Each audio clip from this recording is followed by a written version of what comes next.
सादी शिराज़ी हिकिड़ी रवायत बयानु कई आहे त हिकिड़ो शख़्स हो जेको घरां निकिरी जंग में वियो त जंग में उहो ईअं फिरंदो वञे पियो त हिकिड़ो वॾो तलाउ हो।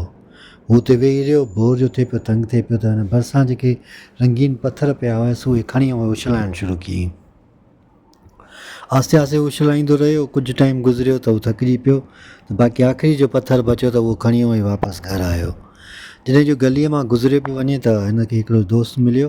चई हथ में छा थी? चई रंगीन पथर आहे पिया थिया हुते त मां उछलाईंदो पियो वञा, हिकिड़ो बचियो आहे, इहो मां हेॾे खणी आयो आहियां। त उन शख़्स चयो त हे तो छा कयो? हे त हीरा, हीउ वॾो क़ीमती डायमंड आहे, हीरो आहे, तूं इहे समूरा ज़ाया करे छॾिया। त उहो शख़्स जेको होॾे उछले पियो हीरा, उहो ॾाढो परेशान थी वियो।